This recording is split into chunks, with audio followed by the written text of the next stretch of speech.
earlier, actually just earlier today was following the trail of whys when it comes to kind of social awareness and your confidence, right? And interacting with people. If you ever get nervous like doing this or like you feel like, I'm very like eye contact avoidant, or I'm very like, I just feel like in my shell when I'm like walking down the street, and I just don't feel like, able to just like, emanate this aura of like comfortability, right? Like if you just have any of these social things that you're trying to like iron out, you're like, how, like, why is this happening? And like, how? Like, follow the trail of whys and just like answer your own question. And like, you can get a pretty solid understanding. So that's all I'll pretty much say. I'll give a couple examples, but like that's the main point here. Like follow the trail of whys if you're trying to figure out anything socially. So for example, like if I'm if someone's like, "Hey Alex," if I'm at a bar and like there's a girl or something and someone's like, "Hey, go up and talk to her."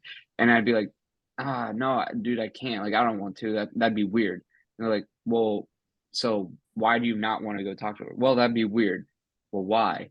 Because they would see me as like, why is this guy coming up and talking to him? It makes me look low value. Well, why? Why would you care if makes you look low value?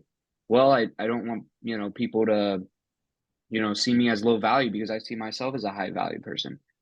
Well, why do you not want people to see you low value? Well, and you just kind of like keep asking that.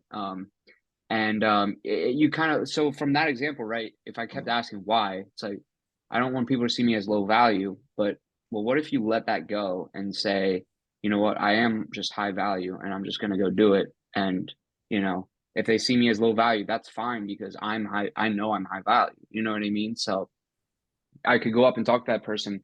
Now I'm like in this comfortable state of like, I know I'm like cool, you know what I mean? So it's like if they don't like me, which is very a real possibility. I'm not saying like this is gonna work and now I'm gonna get them or something, but I'm just gonna go and see. And I realize that, sometimes people are open to talking and sometimes they're not.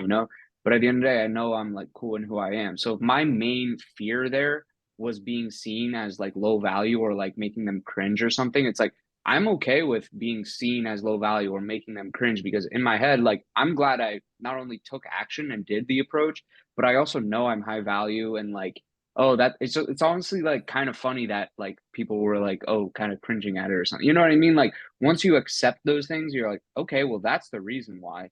And actually, I'm actually okay with that. I can get by that. So if that's all that the detriment is here and the positives outweigh the negatives very much so, like what am I actually going to get out of this? What's my reward, right? We were talking earlier about reward cycles, and it's like you do stuff if you get like, hits of dopamine, that's how you repeat behavior. So if I want to attract myself to this behavior, let me see the rewards of doing this behavior, which would be I get increased social confidence, I get an experience. Maybe I get to actually make a new friend or a new relationship. You know what I mean? Like start to stack up those benefits of you doing the action socially and very quickly it'll be like, yeah, it's worth it, me trying to do this. And couple that with the reasons why you're avoiding it. Well, why? Why am I avoiding this? Why? Oh, it's actually fear of being alone. Oh, it's actually fear of being seen as weird.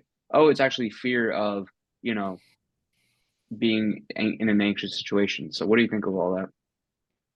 Yeah, no, I think that's great advice. You should always, I love the five whys for so many things. Like Hmm. it's good for sales, it's good for understanding people. Like if you just have like conflict with somebody, like if there's just anything going wrong with like you just feel like I don't know, maybe a coworker or friend, it's like you just the five whys get to the core of anything, right? So the five whys Yeah, rule. So um I yeah, like it for this too. It's like, yeah, like why?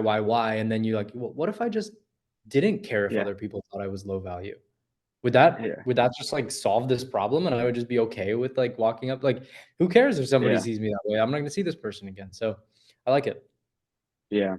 That's pretty much it. So yeah, just wanted to share that with everyone because I think they might find it valuable. So Yeah, I'll also add in just, like, from a sales perspective, you ever in an interaction with in a sales interaction, um, 5 whys is such a great way to, like, like, peel back the layers of the onion mm, on, like, the problem, right? Like, ultimately, when you're doing a sales conversation, it's you wanna get to their problem so that you can take your product and position it against their problem, right? So it's like, "Oh, if I'm having trouble, I can't get customers for my business, it's just like I feel like my business is struggling and I just don't know why." It's like, okay, well, why do you think your business is struggling? Well, I mean, we're not really getting as much customers as I thought. Well, why don't you think you're getting any customers? oh, we're not really doing any marketing. Like, I'm just kind of running the business. I don't have any time to like go tell people about it. It's like, well, why don't you have any time to tell people about it? It's like, well, because I'm running the business. Well, why are you running the business? Well, because I'm the only one that can do it. So you could, like, let's say your service is outsourcing HR or outsourcing payroll or outsourcing something that's taking their time. Well, now you can position the Yeah. problem against your solution. Or, maybe you're trying to run ads for businesses, and then you're saying like, well, if you can't get customers and you don't have enough time to tell people about it, like, let me help you do that. I can save you time and money. I Yeah. can help you solve this problem. It's clearly a big thing for you. So let's sign up. So Five Yeah. Whys is great for everything. I think this is a really good example as well. I think that's actually awesome. I'll definitely consider that because it kind of reminds me of the spin protocol that I mentioned to you last time, which is situation, problem, implication. And Mhm. implication, that's kind of like implication questions like, well, why are we not making money? Oh, well, why do we not have time to make the money? Oh, and then it's like now we Yeah, realize this is a multifaceted, deep problem. So exactly. Totally agree. yeah, Yeah, and getting into the depth of the problem makes the pain more real for the person that you're talking yeah, to. And then when that emotional like pain is higher, it's just so much easier to, get them yeah, to move forward. yeah. Yeah. So anything else on your side or we wrap it up? Nope, I Yeah. think that's it. All right. Thanks for tuning in, guys. Hope you guys got some value out of this week's clips. We'll see you in the next one. Trummer time out. Peace.